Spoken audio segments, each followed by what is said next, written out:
afternoon, everybody.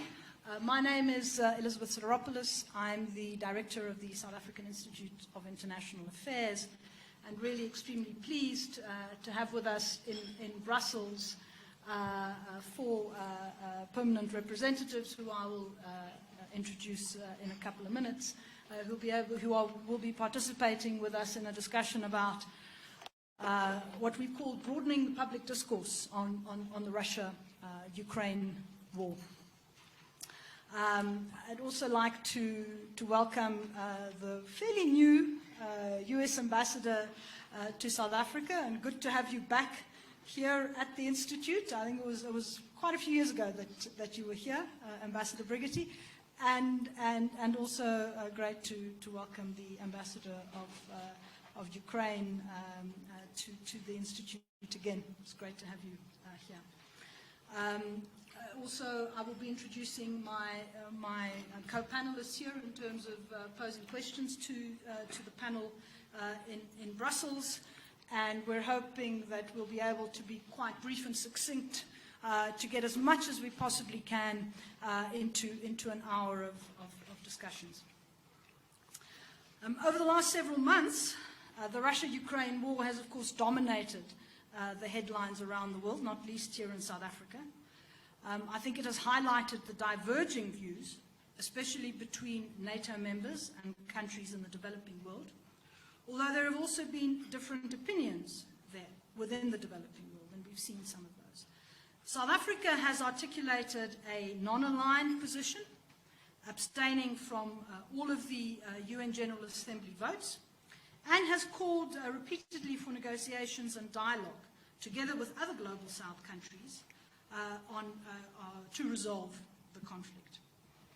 And clearly what has dominated a lot of the rhetoric, a lot of the narrative, is that none of these countries wants to get caught up in great power rivalries. Many see this as a proxy war between NATO and Russia. And of course, in the developing South, many have their own experiences of NATO intervention. And certainly in the African continent, the recent experience, fairly recent experience of Libya is a case in point. And many ask the question, why did NATO continue to exist after the end of the Cold War? The South African Institute of International Affairs has engaged in many of these discussions over the course of the last several months. And so we're really very happy to be able to host this conversation today, specifically because of the outsized role that NATO has played in terms of certainly dominating the discussions and perspectives here in South Africa. It's critical to be able to have discussions with NATO permanent representatives as much as among ourselves.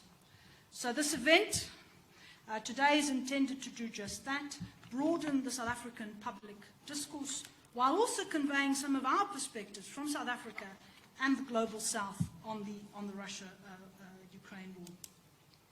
Again, just to thank colleagues before I introduce the panel, both colleagues here at SIA and colleagues at the US Embassy for helping us to put this panel together. It's really, I think, a great opportunity to really exchange and understand each other better. Let me move then very quickly to introducing the panel in Brussels. Let me start first with the US Ambassador to the US Permanent Representative to NATO, Ambassador Julian Smith, who assumed her position in November 2021. Prior to that, she served as senior advisor to Secretary Blinken at the Department of State. I'm not going to go into her CV. You have it all in the program. But certainly, both in the think tank world, active both in the think tank world and, of course, in government. Then to the Canadian Permanent Representative to Canada, to NATO, David Angel, who I think also very importantly has served and been responsible for Africa during his long career at in the Canadian government.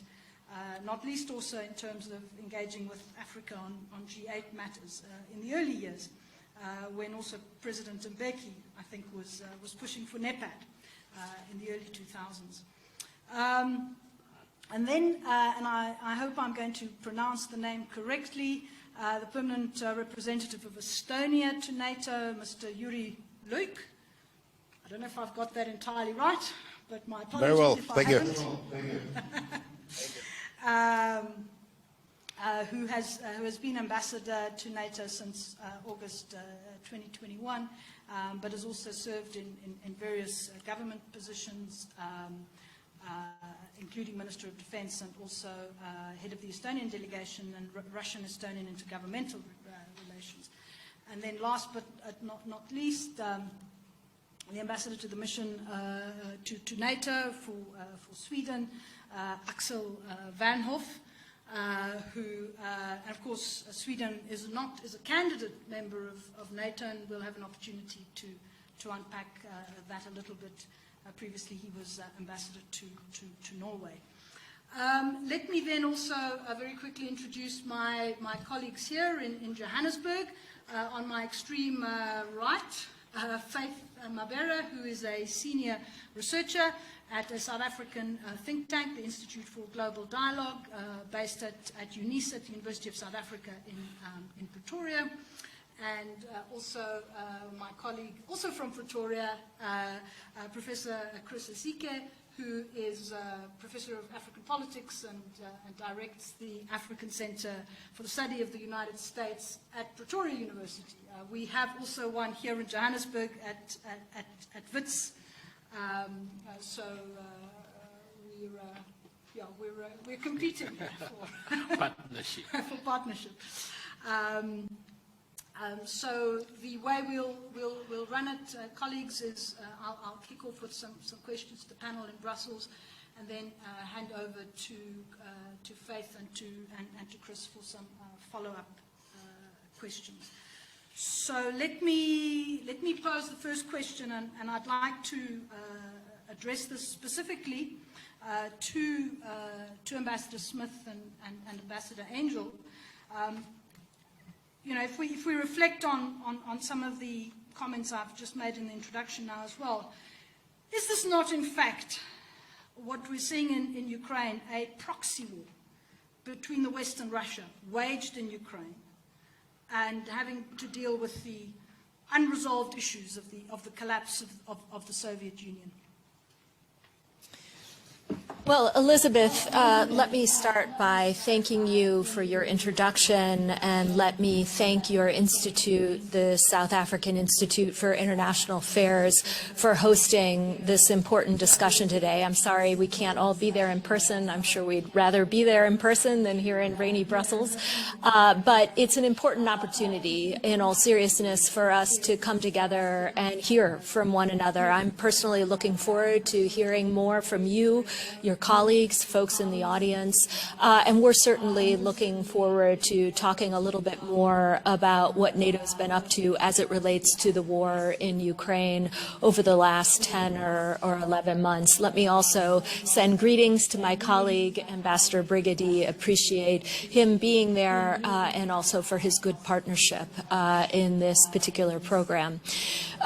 So your question, I guess where I would start is perhaps just to set the table just for a minute, if I could, and help folks recall that before the war actually started on February 24th, NATO, along with individual countries and other multilateral institutions such as the OSCE, undertook many months of efforts to try and persuade Russia not to invade Ukraine for a second time, but in fact to pursue peace and a diplomatic path. Here at NATO, our piece of that was a NATO-Russia Council meeting that took place on January 12th.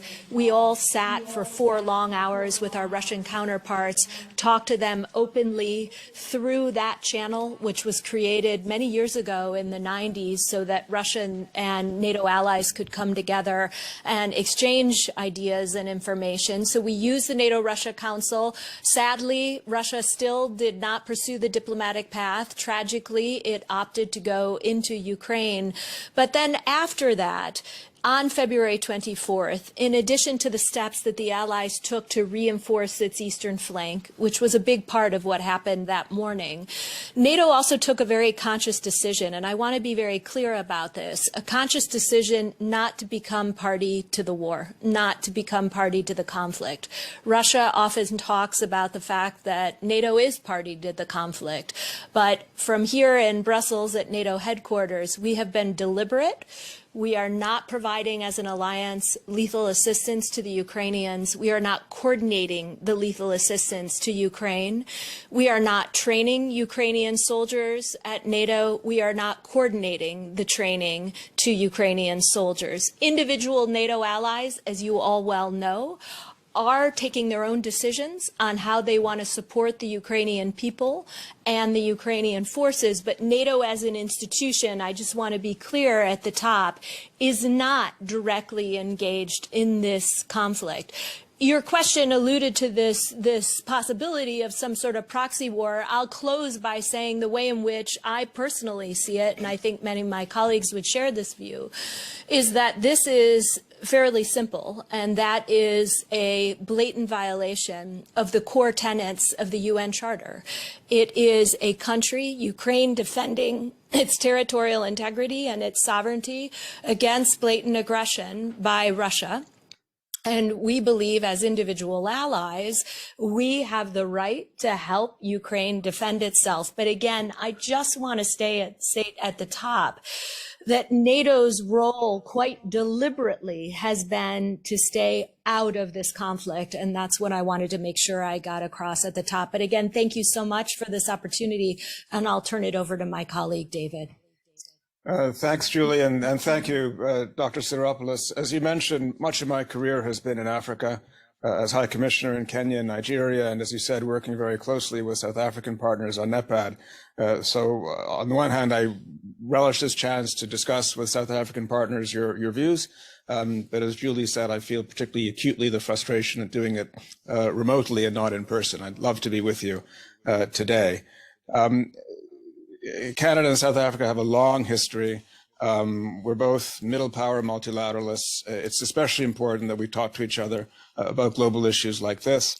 And I would argue that at this point in our history, South Africa's view is especially important, not only as a member of the BRICS and as a member of the G20, but as a recent member of the Security Council, playing such an important leadership role on the African continent and beyond.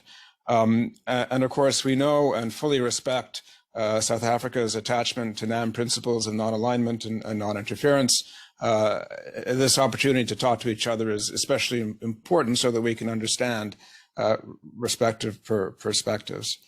And by way of introductory comments, let me just also add that we in Canada, and I think around the North Atlantic Council table, are acutely aware of the impact that this war is having on the global South. G7 partners, including Canada, have mobilized $4.5 billion to address the food security consequences, for example. But we need more discussion like this to hear each other's views. Not surprisingly, I endorse entirely the comments that Julie just made. This is not a proxy war. This is an unprovoked, illegal war of choice.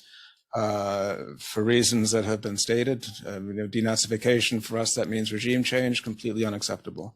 And as Julie said, this is about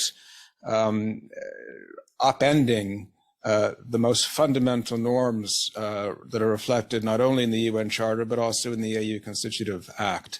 And the fact that this war of choice was launched by the sitting president of the UN Security Council makes this conflict all the more unique.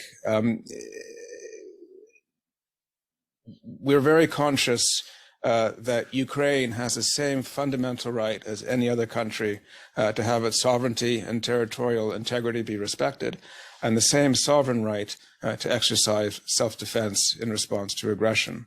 The point I would add to this is that the extraordinary bravery that the Ukrainian soldiers and citizens are demonstrating is not only in their own defense, although of course principally it is, but it's in support of the norms and principles that we treasure that underlie the international security. On the issue of the question of whether this is a proxy war, my response, like Julie's, would be absolutely not. And as Julie emphasized, this is not a war that NATO is involved in. NATO is a defensive alliance. We have worked very hard not only to remain a non-combatant, non-party in this conflict, but to seek to avoid escalation in a context where there's loose use of nuclear rhetoric, where there's shelling of a nuclear plant. We have worked very hard collectively to avoid the risk of escalation. Individually, we and other partners are doing what we can to support Ukraine, as we think we should, in its pursuit of its legitimate self-defense, but we're doing that individually. NATO provides only non-lethal aid, and NATO is working extraordinarily hard to remain outside of this conflict. Great. Thank you very much. I'd like to pose a question to Ambassador Luke, if I may, and it really relates to the position of East European countries. Clearly, after the fall of the Berlin Wall, many Eastern European, some of them now properly defined as Central European countries, wanted to join NATO for their own security. But has it made them more secure? Did not the very act of joining NATO create a greater security dilemma for Russia that undermined the security of all? This is certainly some perspectives, some academics' perspectives on the desire of many Eastern European countries to join. I mean, what is the view from Estonia, given what has transpired over the recent past? Thank you very much for that question, and indeed, on my behalf, also, I'm extremely happy to be here and to have this discussion. And indeed, the issues which we address are of great importance to a country like Estonia. Let me say from the beginning, from the outset, that we are a very small country, a country of 1.3 million. And as you can imagine, the issues of security and the issues of international law and the issues of respecting the UN Charter are of particular importance. Let me say, just as a way of explanation, that when the Soviet Union collapsed, a number of the countries, as you pointed out, from Central and Eastern Europe, including the Baltic states of Estonia, were historically independent countries who were just occupied or co-opted by the Soviet Union. So it was only evident that when we became free again, we were looking forward to a future which would be a secure, peaceful future where we could develop our economy, well-being of our nation. And of course, there were a number of pillars on which we based our thinking. One of them was to understand that there were international bodies, international organizations, which were fit to support our security aspirations. Of course, organizations like OSCE, but also organizations like the European Union and NATO. Now, we joined NATO and we saw that NATO is making enormous efforts to engage Russia, to find Russia a place in Europe.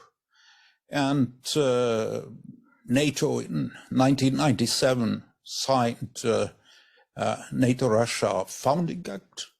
And in 2002, when we were invited to join, NATO-Russia Council was created. So there was an acquiescence of Russia and the appreciation of Russia towards NATO, towards desire to belong to the same security landscape. So it wasn't in any way kind of joining in contradiction of Russia or in conflict with Russia. Russia itself has unfortunately spoiled the security atmosphere in our region, because it is evident that when Russia attacked another member of the United Nations already in 2014, and especially now in 2022, when Russia, as President Putin has clearly admitted, wants Ukraine back, it's a territorial conquest. This is not a secret. President Putin has talked about it many times. It is evident that this has created a feeling of deep concern in countries like Estonia. And that's the reason why, from the political dimension, NATO has also emphasized the military dimension in terms of supporting its members. That's very important. And as my colleagues already said,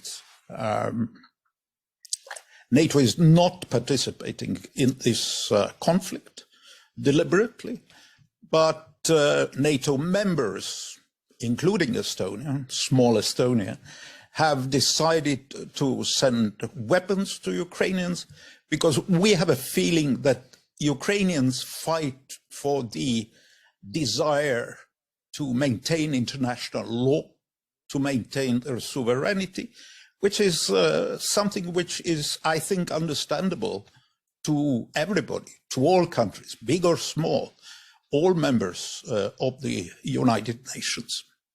Thank you. Great. Thank you very much, Ambassador. And then I want to move on before I hand over to Faith, to Ambassador Vanhoff. And I want to ask you something specifically about Sweden. You know, it has for a long time being a neutral country.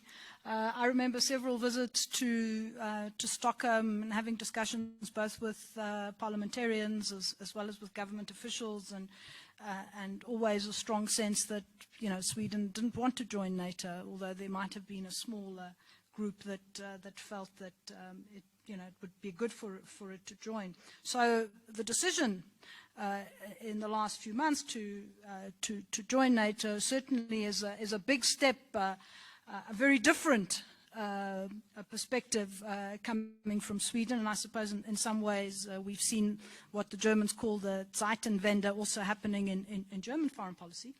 But perhaps could you reflect a little bit on that shift and why abandoning a sort of a long-standing neutrality, you know, throughout the Cold War in the last few months? Thank you, and thank you so much for that particular question. I appreciate that, and also thanks for the opportunity to sit here and be able also to approach a South African audience on these issues. South Africa, a country which we have, and you're an example of it, had very long-standing relations with. So I think it is important to see if we can clarify some of the issues at stake here. And you're quite right. It's a huge decision taken by my government in full, strong support in Parliament. By over 80%, 85% of parliamentarians voted for applying for membership. And I think that also symbolizes the gravity of the situation in Europe. What has happened is not only a breach against the UN Charter, it's a breach against the European Security Order, which was basically established in 75 in Helsinki with the Helsinki Agreement, where we all promised, secured, and confirmed that no borders in Europe should be changed by force or military action. Since I would say already 2008 with the Russian invasion of Georgia, and then in 2014 with the annexation of Crimea, we saw how parts of this order was breaking down. We had the benefit of some doubt, I presume, one could say, where we still hoped and believed that this could be settled. That dialogue with Russia could help, combined, of course, with sanctions from the EU, where we are and have been a member since '95. But with the actual invasion on February the 24th, we saw how this was shattered. The European security order was shattered. And the realization in Stockholm, maybe not to give up neutrality, because we actually did that in the 90s, but to give up non-alignment, a 200-year-old policy and approach, which has in many ways served us over the centuries. That was a huge step, but we also realized that Russia had shown that they do not respect this order. They shown that they use military force, and they have also shown, and not least in the proposed agreement from December 17, which put on the table to be signed, have shown that they want to establish a sphere of interest, which is just not acceptable. And NATO does only defend NATO members. It's a defense alliance. A partner country like Sweden, no matter how close we are in values and cooperation, can never count on being defended by NATO. And we felt that our own security was threatened. Where would this aggression stop? What would happen if Russia moved on? And as you know, we have also a long history and relationship with Russia, not uncomplicated. So fairly quickly, there was an analysis made within the government and with all parties in parliament, and which concluded that an application for NATO membership was the right thing to do now, and to be part of NATO whenever a new European security order will emerge after this, whenever that happens. Great, thank you very much. Let me now hand over to Faith with some follow-up questions as well, and then to Chris for some broader global governance, international security issues. Okay. Thank you so much, Elizabeth. In the interest of time, I will try and be brief and make my questions as direct as possible. So we know that in the context of the battle of narrative surrounding the war in Ukraine, one of the issues that has come to the fore quite repetitively has been the issue of NATO expansionism eastward, which has essentially been framed as crossing a red line for Russian national security.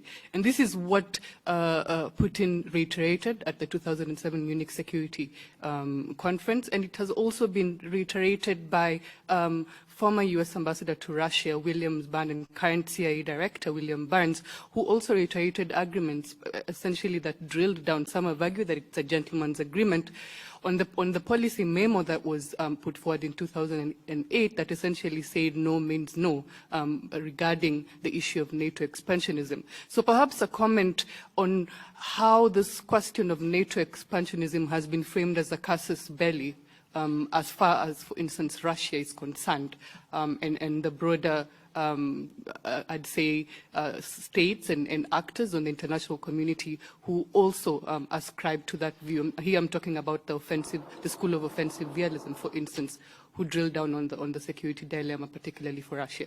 So perhaps a comment on that. Well, I'm happy to jump in and allow other colleagues to weigh in on that. Thank you, Faith, for that question. And you're right to point that out, in the sense that this is often put forward by the Russians as one of their chief grievances as it relates to not only specifically Ukraine, and I would add Georgia in there, but also just writ large. We've been debating this, and we've been debating for a long time with Russia what actually transpired in the 90s in the wake of the fall of the Berlin Wall. My own perspective on that is that NATO's open door policy has been a part of NATO essentially since its creation. It is embedded in Article 10 of the NATO Treaty. NATO's door has been open to European countries that aspire to join the alliance and meet the criteria. This is an issue that has come up repeatedly, particularly just before February 24th, just before Russia went into Ukraine. You'll remember they submitted these so-called treaties, both to the United States and to the NATO alliance, asking the alliance to, in essence, get rid of its open door policy.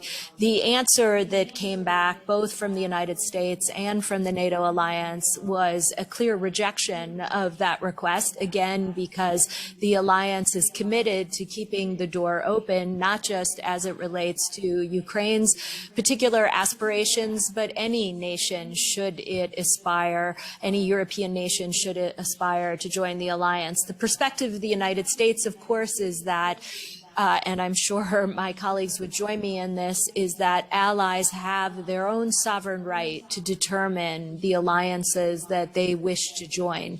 And so we were very clear in that January 12th meeting of the NATO-Russia Council that NATO would not be shifting its policy. All that said, I think the allies really were at pains to offer some other areas where we could work with Russia as it relates to their concerns about arms control or risk reduction. Certainly we had put other issues on the table, areas where we would be willing to engage, talk to the Russians about their concerns.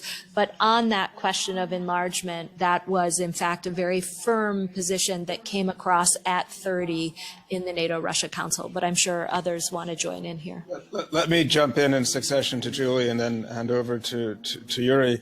NATO's open door policy goes back to 1949. It's part of the Washington Treaty. It's part of the bedrock principles that underlie the alliance. And it's based on the belief that countries have the right to choose their own destiny. So in 1994, the world was transfixed when South Africa found its independence.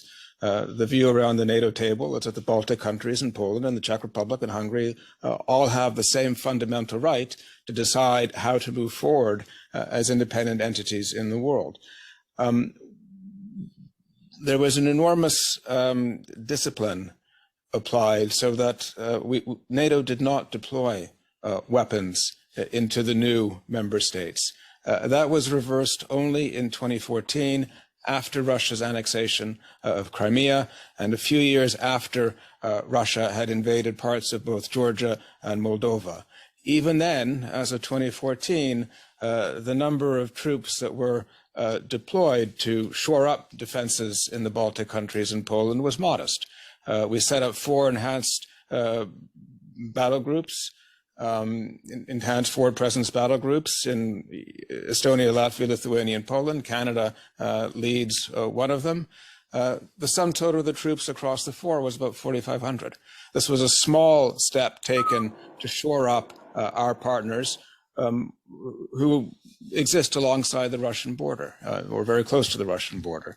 It was only after the renewed massive Russian invasion of Ukraine in 2022 that we significantly stepped up the force posture on the eastern flank.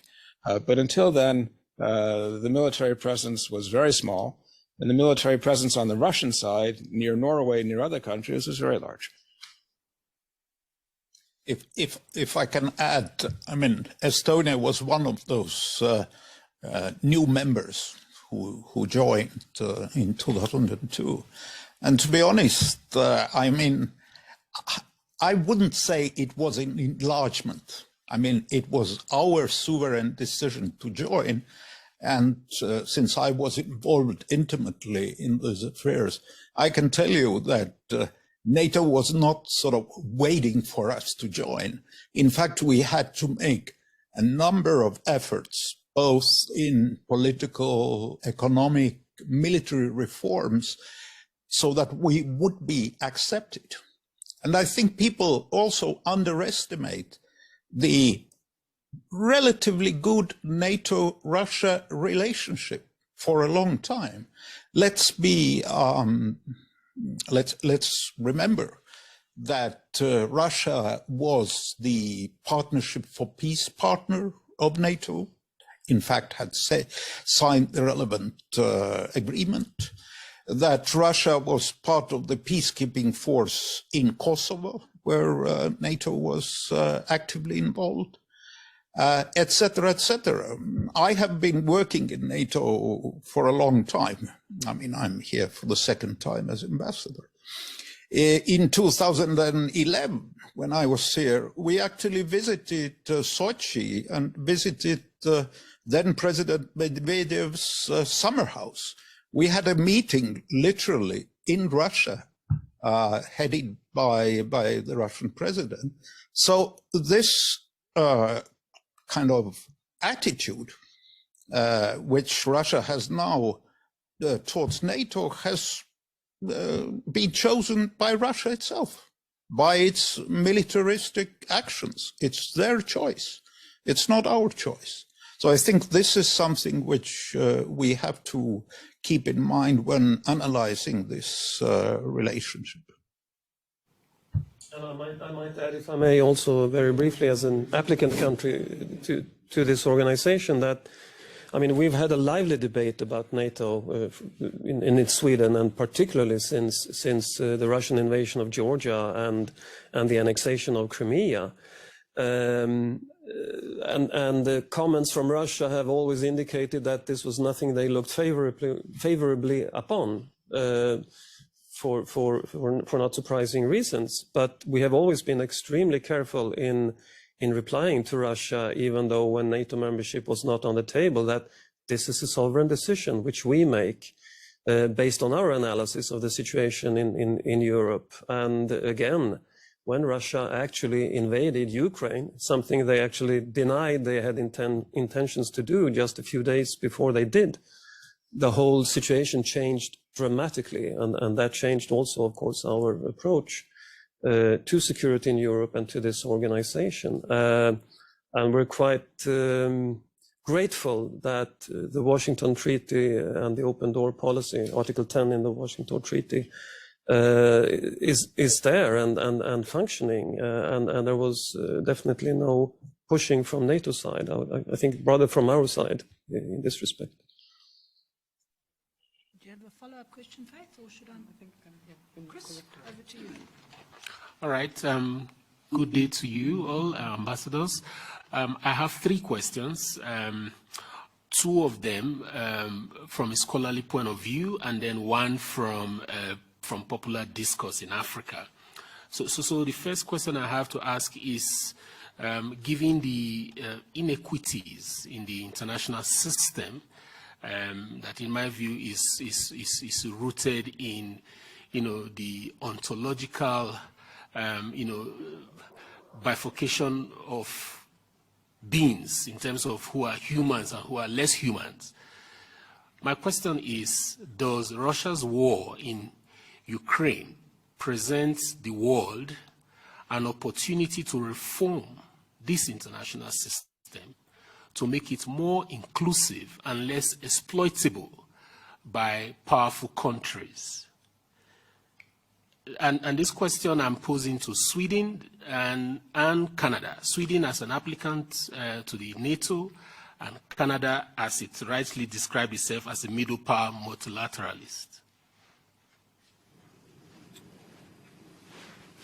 Well, thank you for that question. I mean, there's no doubt that we in our foreign policy have always been a very active multilateral agent or actor.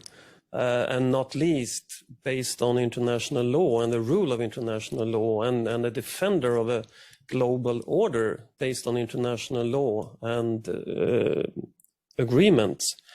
Now, if this war can create possibilities to reform the global system more in that direction than not, well, I think it does, but it depends on how it ends. There is no doubt that the international legal system and the global order is under some attack or threats from authoritarianism, where might is right, and that's a principle we would never agree upon. But I think this war is a clear sign that Russia's might is trying to get it right. And hopefully the end of this will not confirm that approach. So there is a possibility in every crisis and in every war that the outcome that the outcome can help us create a better world. Sorry. But Sorry, we're in the midst brother, of I don't it. know. Follow up, and thank you I for don't the know. question, Dr. Sike, and clearly you framed the But I question don't in a get. deliberately provocative way.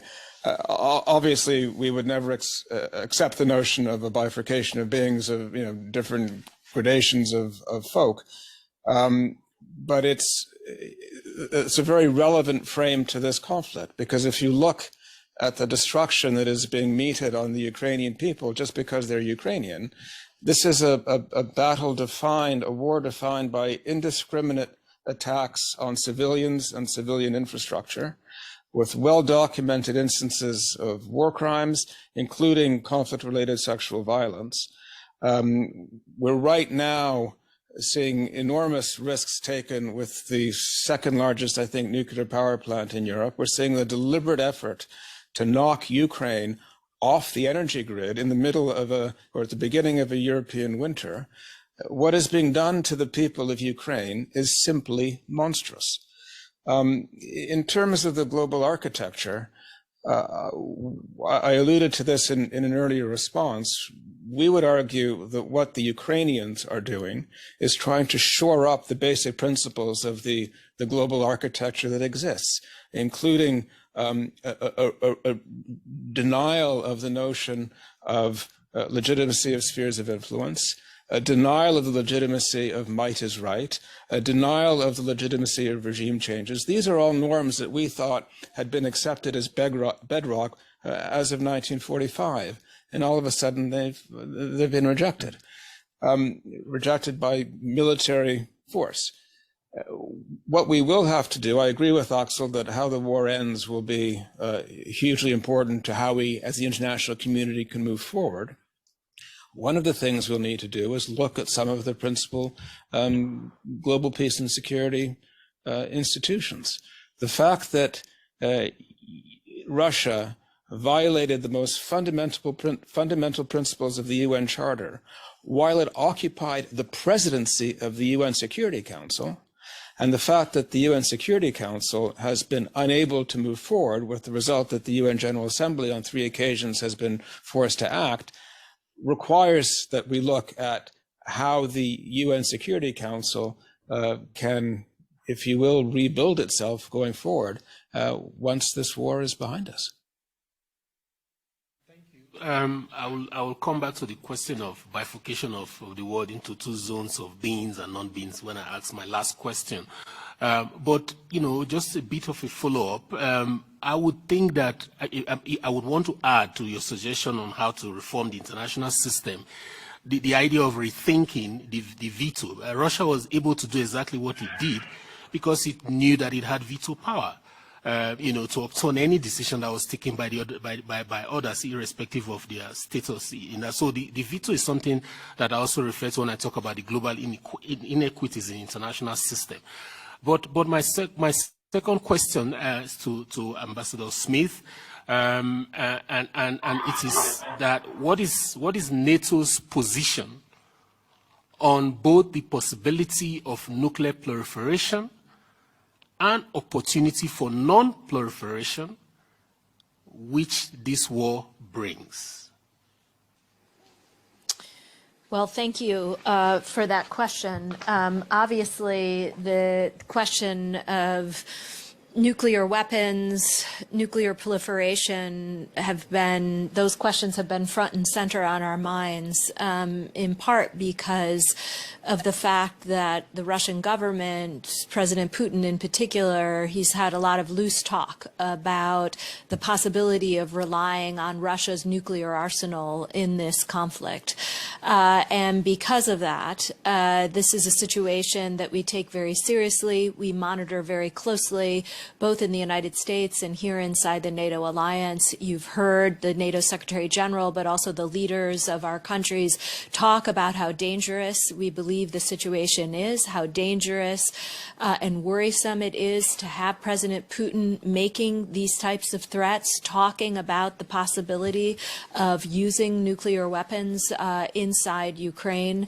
But before I even get to how Russia has been relying relying on these threats of using nuclear weapons in the conflict itself. I would note that it was through the U.S.-Russian strategic stability dialogue before the war began that the United States and Russia came together in that rubric of nonproliferation and arms control to talk about the possibility of avoiding this war inside Ukraine. It was through that frame that we were able to establish a dialogue with Russia in the months leading up to the start of the war. And now it is through that same frame that the United States has opened up the possibility of meeting at low levels between U.S. and Russian officials on questions of nonproliferation. That meeting is coming up later this year, just recently announced. So your broader question about how important this is, it's extremely important both to this alliance and the safety and security of not only the Ukrainians, but the allies that are represented in this alliance, but it is also of the highest importance to President Biden, to his team, and that is why I think you have seen this willingness, even in the middle of this war, even in the middle of this tension of the horrific tragedy that's unfolding inside Ukraine, a willingness on the part of the United States to sit down at the table and resume a conversation with Russia on the question of arms control. All right. Thank you. So my last question, because of time, I will do a follow-up. But, you know, in respect of what I said earlier about the bifurcation of the world into zones of beings and non-beings, the example is, especially as it pertains to Africa, is the question of just months or weeks before February 24th. There was a war in Africa, well, there was a war in Africa, in Ethiopia, right? Human beings were being killed in the same way human beings are being killed in Ukraine. The world did not concern itself with the war in Ethiopia in the same way that the world concerned itself with the same kind of engagement in Ukraine. So because of that, and putting it simplistically, Africans are asking, why should Africans concern themselves with Russia's war in Ukraine? How would you respond? This is general to anyone in the panel. I can take a first stab. I mean, first, I would point out that I think all of the countries represented at the Brussels end have worked very closely with African partners for many years to address armed conflict in Africa. Canada worked with the OAU to help build its capacity before it became the AU.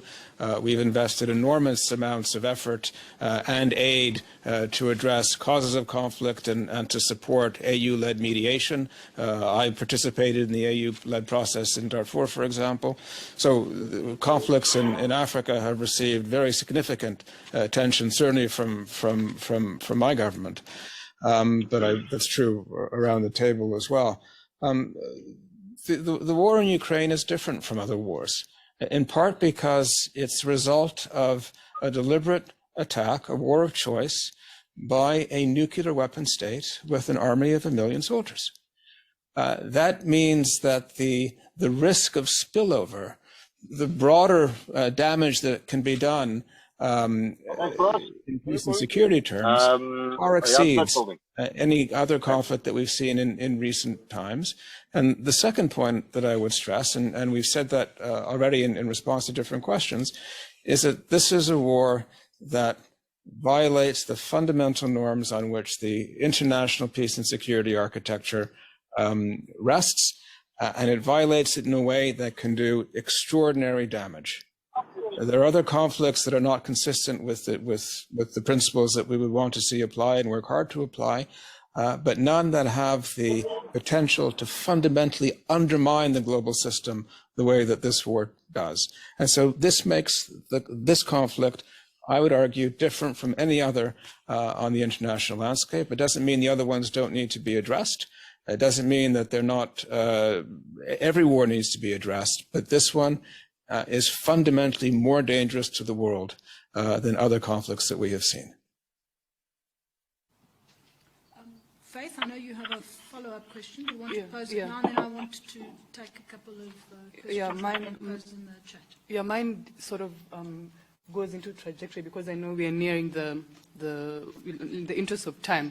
It's a question about essentially what has been seen as the disappearance of peace in the broader debate about this war, and I'm referring here to the not only the inflammatory rhetoric that we've seen escalating from both sides of the war.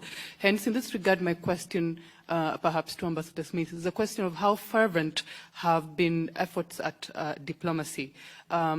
Is there adequate use, for instance, of military and diplomatic back channels? We've seen, for instance, from the Russian side, Defense Minister Shoigu saying that he's open to talks, but right from when the war began, there seems to be a much more focus on achieving military victory on the ground, and for all intents and purposes, there's almost been very negligible attention on the question of peace on the table. So, how fervent have been diplomatic efforts, and secondly, to what extent are we making effective use of diplomatic, military and back channels?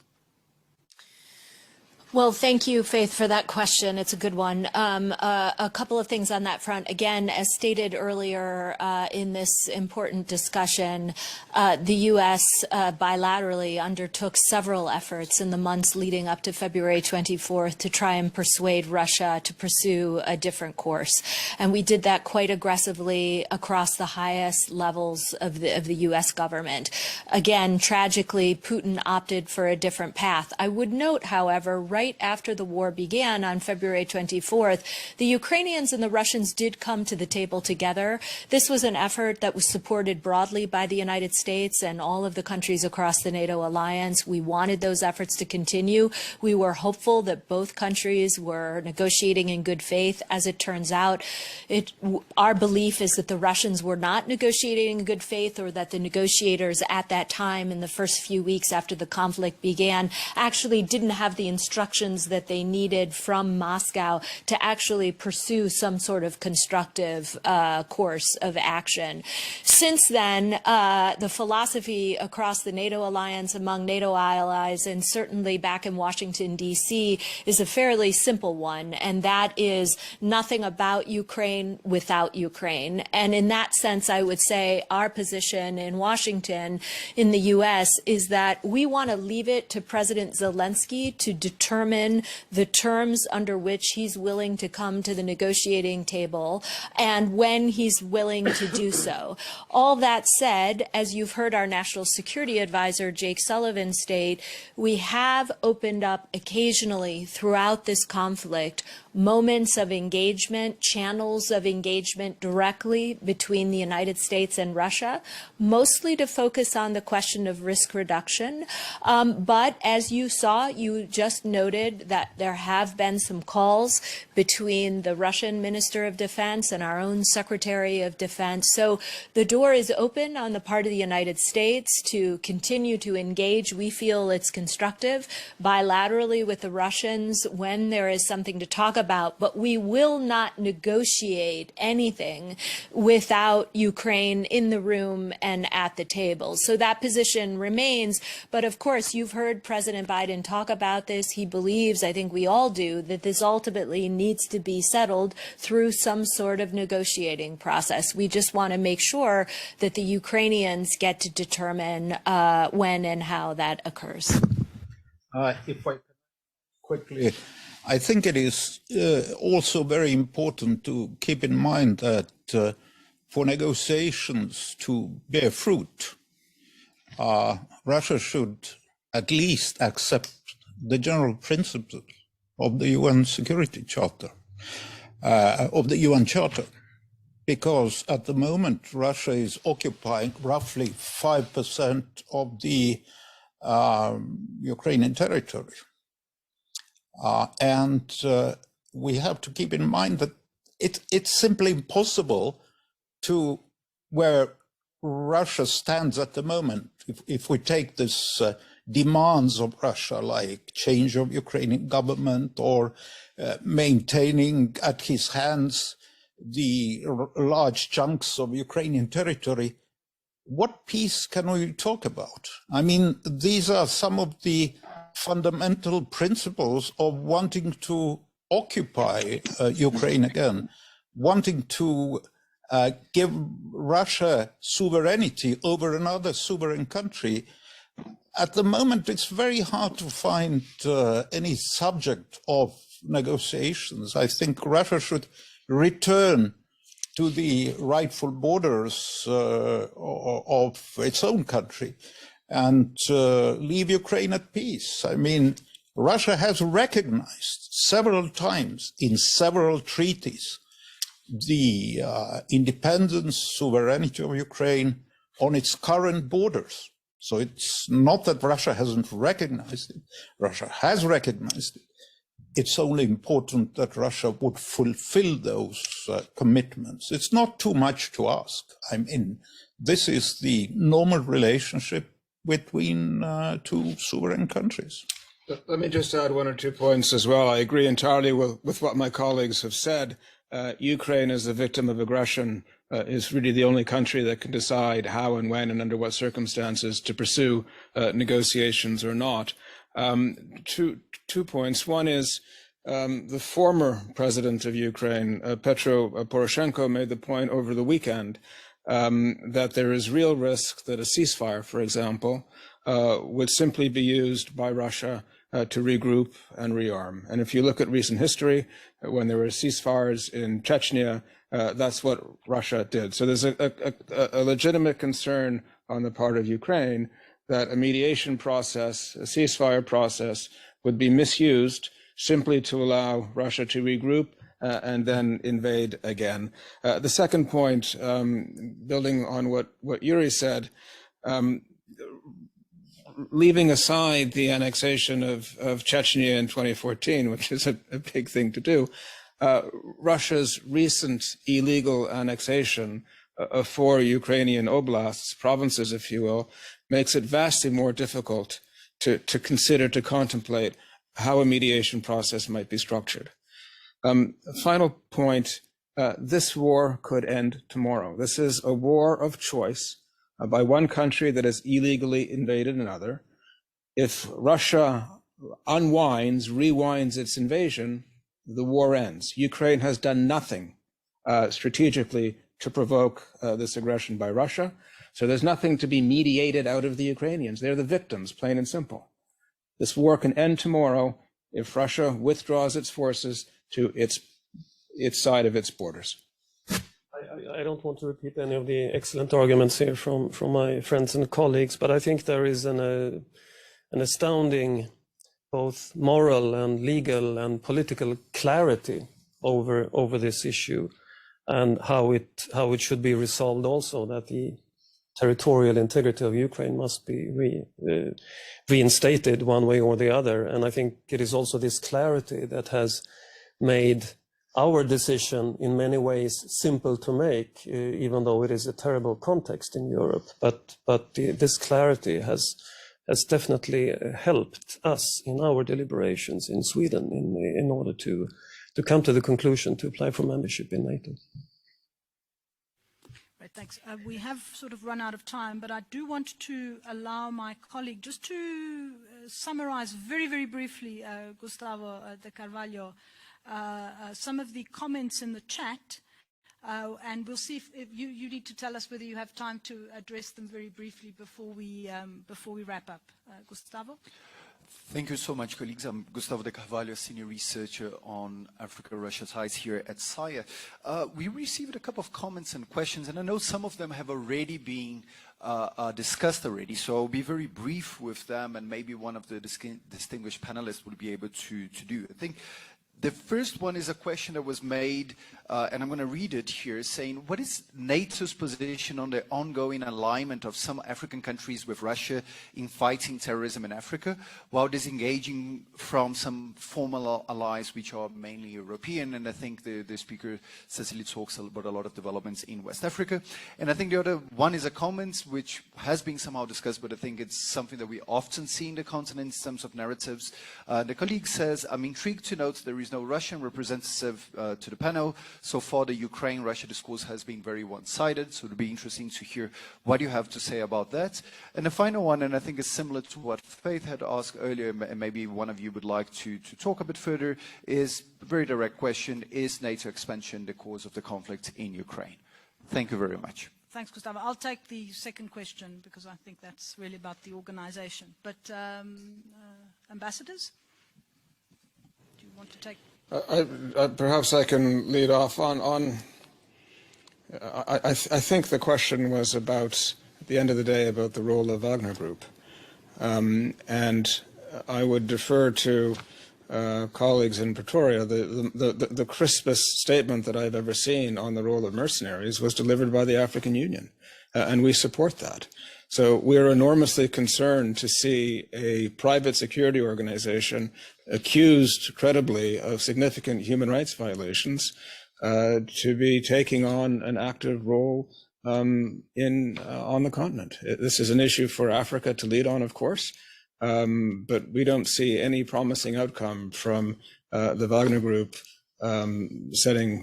taking roots, creating roots in Africa or anywhere else. I would just say, unfortunately, I wish we had more time. This is enormously useful and great to hear from colleagues. I wish we could hear from more folks on the ground.